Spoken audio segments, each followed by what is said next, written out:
Well, first of all, I want to thank you all for participating today. I'm Lori D'Onofrio-Galli, the Executive Director of the Northeast Berks Chamber. And we're here today with another Zoom information session that involves some of our chamber members. Today, our topic of conversation is building resiliency for retail in this time of the coronavirus. What I'd like to do is have each one of you introduce yourselves, and I will say your name and then you can tell us who you are and what your business is. We also have two representatives here today from two Main Street and Economic Development organizations, Kutztown Community Partnership and Our Town Foundation. And Matthew, you just got on just in time. We're just getting started. So I'm going to look at the top of my screen. When I say your name, just introduce yourself and tell us about your business. Anita? Hi, I'm Anita Tempesco, and I operate Anita Trinket in Fleetwood.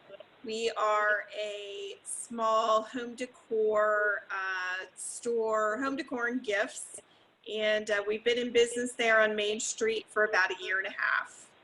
Okay, thank you. Ryan, you're next.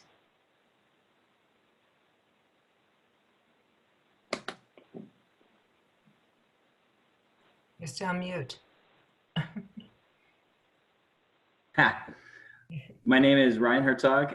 I have B&R Computers in Kutztown, and we do computer repairs and computer sales and among other things.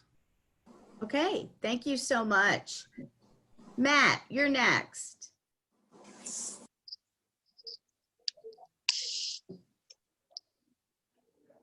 Matthew, can you hear me?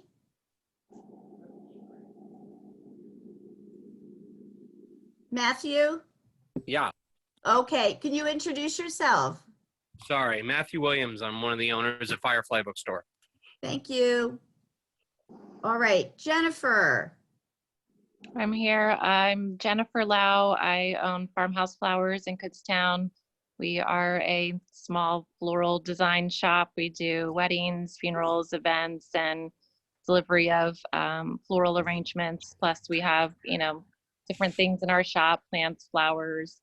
That's about it. Thank you. Renee? Hi, I'm Renee Spade. I have a consignment shop in Kutztown called Finders Keepers. I live in Montgomery County, so I had to probably close earlier than most. But anyway, I'm glad you're all here. I'm working hard to stay in business. That's excellent. Okay, Sandy? Hi, I'm Sandy Green, and I'm the Community Liaison and Government Relations Assistant for Kutztown Community Partnership. Thank you. And Dina, you're on the phone. Hi. Sorry you can't see me. I'm the Executive Director of Our Town Foundation, and that's Hamburg's Main Street program, and we also own the Hamburg Theater, and we manage the Art and Craft Gallery in downtown Hamburg. Thank you very much. Thank you all for participating today. What I'd like to do is throw out a question or two and then have you respond to that. So when you heard from Governor Wolf that your non-essential businesses had to be shuttered through April 30th or beyond, we really don't know right now, what were your initial reactions? How did you process that information? And as we go forward in day by day, how do you think you can adapt and shift to this changing and challenging time?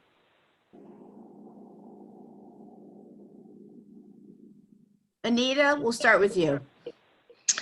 Well, my first initial reaction was shock, I guess, because I felt like we were just, with my business being there about a year and a half, just kind of getting to the point where we had a pretty good flow of business most days that we were open. Fleetwood's not a big shopping community, so trying to build that up in that area has been, somewhat of a struggle, but it's been going really well. And I guess, one of the biggest things is that weekend before that was a really good weekend for us at the shop. So that that shock was just, wow, you know, we just finally got to this point. And I guess, you know, thinking, okay, it'll only be 2 weeks. We could do this. You know, it was a shock when it came back that, you know, we had to go farther into the end of the month. We are in the process, we've just bought a building, and that made it even more difficult because we had just closed on the building a couple days prior to that happening. You know, it's good and bad. It's good because we can go there and work on that building and get ready. And by the looks of it, probably reopening may end up just being in that new business. So that'll be good, but you know, it's also kind of difficult because you just kind of built up that business, you know, and starting to get people to come there. Have you thought of any ways to adapt? I know that, do you do any online sales? We do, yes, we do. I have been doing online sales through Etsy, through our website, through Facebook. We also, I do every Wednesday, I do a video. It's called What Do We Do on Wednesdays? And those have been working pretty good for us because we've been trying to feature some products that we have. And then we've been doing some curbside pickup with people. And so that's been going really good for us, you know, just, you know, as good as it can be, I guess, with what's going on. Okay. Yeah, tomorrow we had scheduled to have an event. It's called our Buttercup event. It would have been our 2nd annual, and there's a reason why we call it that. It really has to do with a family member and how they, you know, helped with initiating an eat or trinket.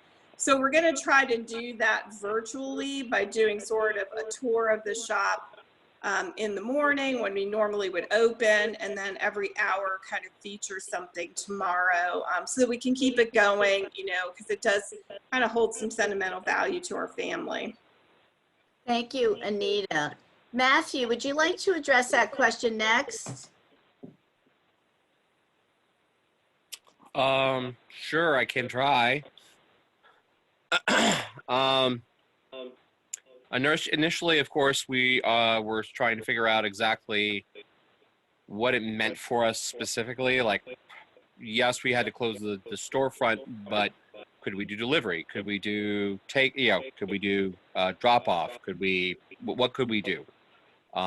We had already had the infrastructure in place to handle online orders, and we had already signed up for, you know, payment systems that we could do digitally, you know, over the internet.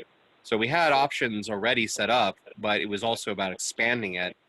But then at the same time, we had to seriously consider what we were going to be doing with our employees. Initially, it looked like, hey, this would be a great opportunity to get a lot of stuff done. But it became very clear that we couldn't do that. And when the stay-at-home order came in and we were told, basically, you know, you're not open, then we had to really think about how to adapt our business for something very different.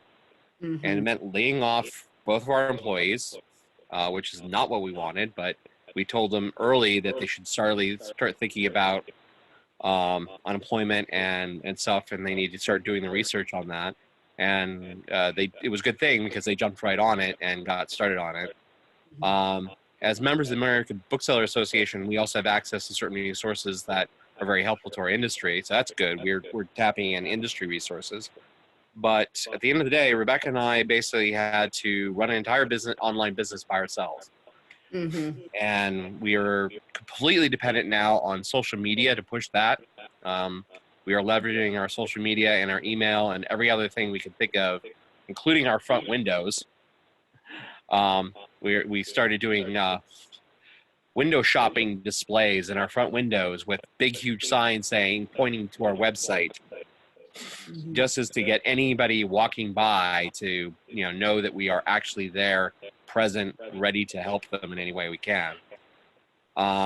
It's been a very frustrating process because it's taking about, I don't know, 3 times as much effort to make half as much income.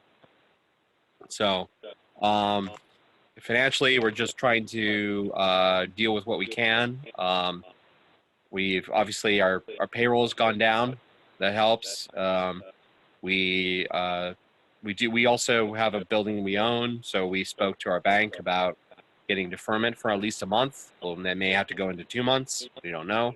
They were very cooperative and very supportive, so that was helpful. I mean, that's sort of what we're at right now today, is just trying to push as our presence as much as we can, and make ourselves known to the community as best we can. And you've always been successful doing that. And fortunately, you do have a loyal following. And I think it's important that you had an infrastructure in place and a payment platform. Have you seen any increase in online sales in the last week or two? I take it you mean like beyond just the local community taking advantage of our opportunities. Yes. Yes, we are seeing we're shipping out nationwide, worldwide, really, to the few countries that are still taking in packages from out overseas. But we're shipping nationwide, and yes, we are seeing an increase in things that are happening there. So that's helpful. That's good. But I mean, what we're not seeing is as many big ticket items. So we're talking about things that are like $10 or less.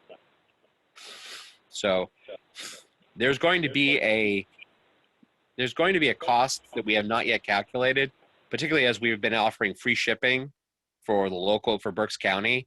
There's going to be a cost in terms of expenses incurred because of this that we haven't really started calculating yet.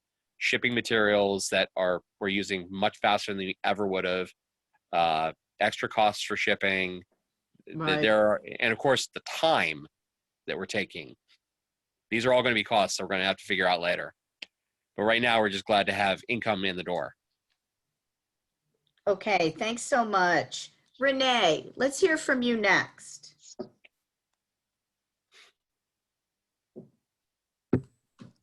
Well, when I first heard about it, I'm sure Ryan can concur that I said, oh my God, I'm going out of business. That's what I said. Because I depend on March, April, and May, good sales on March, April, and May to get me through the summer, because the summer is usually slow. I do not have any employees, so I didn't have to worry about that. I am the only employee. I have paid my rent for April. I'm not sure what May is going to bring. But I have my bank contacted me. They have a care project. I don't know if anybody else inquired about that, but they're helping small businesses get through this with grants. So I have applied for that. I've also sent Small Business Association, sole proprietorship, and whatever I need to Washington, D.C. to the Small Business Administration. I filed that on Tuesday. So that is really my only hope. I mean, I have people saying, we'll lend you money. That's not the point. The point is, I have to be in there to sell. I don't sell online unless somebody, calls me up and says, I saw such and such online. Can you mail it? My problem is I live in Montgomery County, so it is very difficult for me to be there and here. I have a 97-year-old mother who I do take care of, so I don't want to expose myself to any other people. And get other than that, I'm just taking it day to day. I think there was one night I kind of panicked, like, what am I going to do? How am I going to pay the bills? But so far I'm okay. But I would say after this month, I don't know. So I just have to wait to hear from the government and from my bank. So. Okay. Thank you, Renee. All right, let's talk to Jennifer, Farmhouse Flowers. Okay. Well, I think, I was also kind of just shocked at the beginning and trying to figure out what I was able to do and what I wasn't able to do. It seems like I am still able to do some deliveries. It's, no contact deliveries. So that has been a positive. However, I am having a lot of difficulties sourcing flowers because all of the places where I previously sourced flowers are closed. So, it's trying to develop some new relationships and contracts with farms and places that are able to, still send out flowers. I do grow my own flowers, but obviously this time of year, there's not much blooming, and, we don't have any of our own seeds in the ground yet. So that has kind of been difficult, but I'm just trying to kind of make things work, you know, just each day. Jennifer, now I'm thinking about this because you did the flowers for my daughter's wedding last year so beautifully. What do you do if you've already been contracted to provide flowers for upcoming weddings that have been canceled or other events? Has that happened to you? Yes, yeah. Actually, all of my April brides have rescheduled or canceled. And, you know, the one good thing is, you know, rescheduling, as long as I have the date available, everything is kind of working out as that goes. But, you know, the ones that have canceled completely, it's been hard, but, you know, I understand. Right, right. Yeah, unfortunately, that's more lost income for you then. Yes. Yeah. Okay. Who else here? Let's see. Ryan, you sell refurbished computers. Yeah, and it's similar in the beginning to Anita. So right before this all went down, we moved to a larger building, and we couldn't even open the store once we moved. Now, I mean, I do have to admit that a larger portion of the sales for my business is online. A lot of the things that come through the front door with the retail would be repairs and then a handful of sales.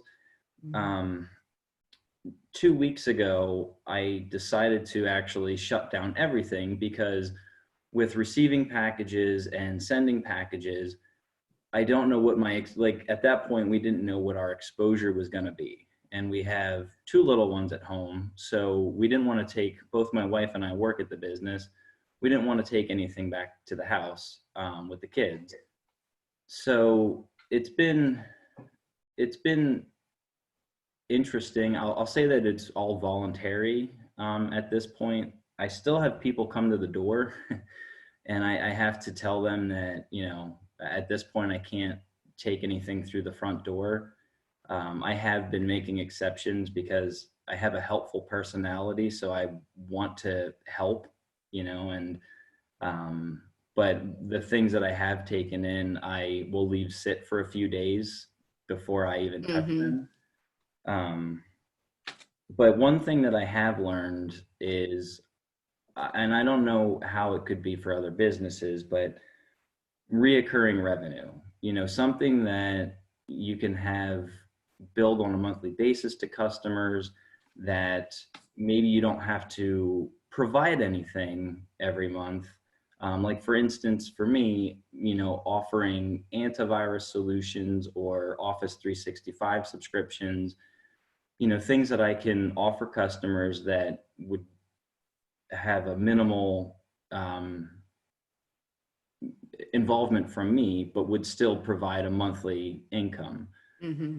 Because, and we don't know how long this is going to last. I don't know, because, and that's the thing. When I shut down last week, it was just to kind of gauge how this was going to go, but seeing how long this might actually play out, I have no choice but to reopen some online streams for sales, even though I don't, you know, I don't want to be exposed, but I have to, I also can't go under.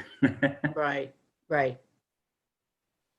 Okay, let's hear from the organizations next, and then we'll talk about some other financial resources for small businesses. So, Lori? Sandy, did you want to talk to us about downtown Kutztown and the impact of this? I mean, I can't believe that after we spent all this time on the task force and wanted to start that process, that we've been hit by COVID-19. Yeah, well, that's going to continue though. I mean, it's right now it's at a standstill, but I did talk to Amanda Robinbush, who's going to take the lead of that task force. Okay. And she's just, you know, she works for Bethlehem Township. So I know she's got some, you know, things on her plate right now, but she is going to reach out to the committees to start that task force and the strategic plan moving forward. I would encourage, I mean, we've been pushing out through the KCP newsletter, the CARES Act. It's the Paycheck Protection Program. I would encourage all businesses to take a look at that if you have payroll. I know a lot of our businesses downtown are thankful that we've been pushing this resources out and have been doing applying for things. Today was the day to do the economic injury disaster loan. In fact, KCP is applying for that for $10,000 to go toward, rent and payroll. You're not guaranteed that you're going to get it, but I sure as heck would apply for it, just like Renee did. Renee, good for you to reach out to the CARES Act and take advantage of those programs that the federal government is offering. I know Berkeley Travel, we did the paycheck protection program today. You talk about an industry being hit pretty hard, the travel industry. I really am. I'd love to talk to Ellen Overcast, and see how she's doing. But yeah, KCP has been really, really pushing that out. The resources, we're getting a lot of good feedback on that. We did distance dining for our restaurants downtown. We had that on our website and our mobile app, just letting everyone know what services the restaurants are offering, if it's takeout, if it's curbside, online, that type of thing. So we've been really trying to work with the community and do everything we can remotely as possible. But again, I can't say enough about those different types of programs for your business. That's what I definitely would take a look at. I've been also talking to the borough to see if there's anything they can do to help small business, if it's extending those due dates on utility bills, things like that. So we're on ongoing discussion with that as well. So, anything we can do to help. Yeah, thank you for those updates. It is important to take advantage of those loans, and we've had other chamber members apply for the disaster recovery loan, and that payment protection program that was launched today, correct? That is correct. Yeah. Dina, did you want to talk about the climate in Hamburg?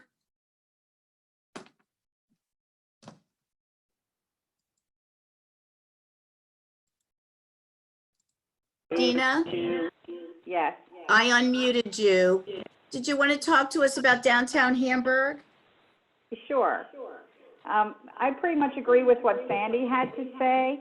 My role as an executive director of the organization is to try and keep all the downtown businesses informed of the different resources that are out there. I too did apply today for the payroll protection program, and I send all the information out to our businesses. I really having a hard time staying in touch with everybody. Seems like they're pretty much doing things on their own. I'm hoping that they are applying for these programs. But we're also hit as an organization with our fundraising sources. We own the Hamburg Strand Theater, and that's a big part of our income. That was shuttered on March 15th. So we have not been able to show any movies, no special events, anything like that in the theater. And we also had to cancel our big Art of the Brew Fest, which is one of our big fundraisers. So as an organization, we're really getting hit with our income coming in. So, and the other way we raise money is through our art gallery, the sales in the art gallery, and that, of course, is closed. So there's a lot going on in our organization. I'm hoping we can recover as an organization, and I'm hoping the downtown businesses will recover.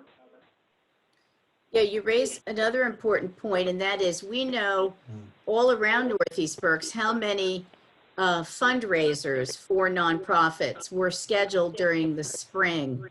And some of those events and galas and dinners are the primary fundraiser for those organizations. And most of them have been rescheduled.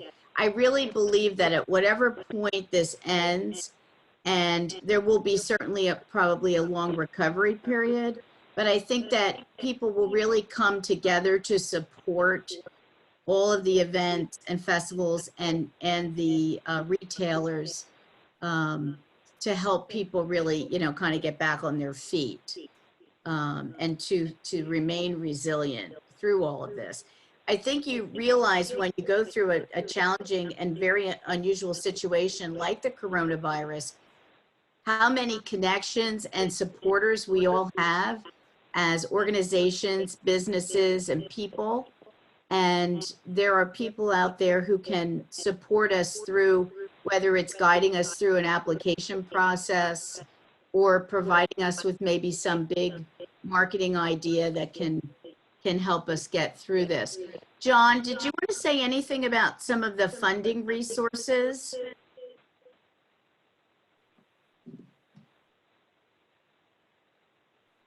John?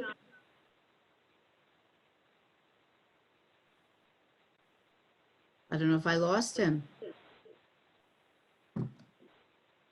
I know that Facebook and Constant Contact are also providing some resources. And so as we become aware of those, yes, we will all continue to push out that information so that others can share in that. KU has Small Business Association. They will help you through it. Just contact them. And also Temple University has a Small Business Association that helps too. Yeah, you're right about that. If you call the 800 number, they will guide you through the application process for the disaster loan. All right, are there any other comments or thoughts before we conclude? I have some feedback if anybody's interested about how we've been handling packages. Yes, with that. sure. Okay. So we've been kind of taking the glitter bomb approach to looking at contamination. Just visualize that a glitter bomb has gone off and you're trying to avoid getting any more glitter on you than you absolutely have to.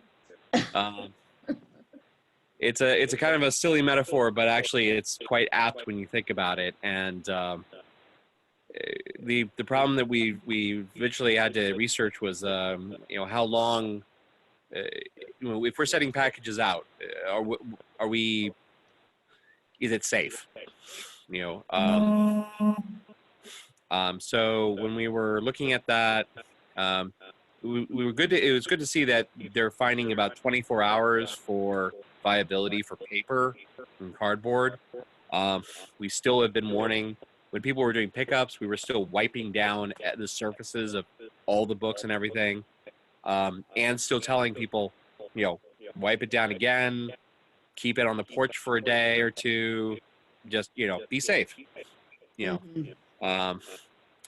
In terms of shipping, it's in transit long enough that it shouldn't be a problem by the time it gets to its destination. And certainly we haven't seen anything coming from anybody saying otherwise. And we have been following it on, American Bookseller Association. We've been talking to other booksellers and also getting information from healthcare, health services and stuff to make sure they're not giving bad advice. So we're trying to follow that advice very carefully. In terms of dealing with things like minimizing interaction, well, I mean, it's just me and my wife. We're alone in the building. We try to go to the grocery store, only once a week if we can make it happen. And we're going to the post office every day. But yeah, you can be believed that we're wearing gloves and probably now going to be wearing masks too. And we're trying to touch as little as humanly possible. And the women that are at the Kutztown post office have been doing their best to try to help keep quarantine. But obviously they're frontline people and they're getting exposed to everybody, including the people who are not paying attention or not taking this seriously. Mhm. Most of the people we're seeing are taking it seriously, but I mean, just one person who doesn't think they have symptoms, so obviously don't have it and are wrong could, spread it, all over the place. So we're being careful. We're being conscious of what we're doing. We're conscious of how we're handling material. We're conscious of who we're handing it to, how we're handling it, what the direction, the flow of material going from point A to point B, how we're handling things, how we're sanitizing things. When we get the tubs back, we're handling them with gloves until we basically cover them in bleach every time. It seems like extreme measures to reduce contamination, but that's sort of, if you're using the glitter bomb idea as kind of your visualization, it's what's necessary. It's what's necessary. So I don't know if that helps anybody in terms of their own online business, but that's sort of what we've discovered we sort of need to do. Yeah, thank you for that advice. I think it is important, very much so. Well, the Northeast Berks Chamber appreciates your participation in this program today. We're here to support you with resources and information, and also to keep your presence out there. during this time of virtual and online programming. So thank you very much, and have a good weekend. Thank you. Thank you. You as well.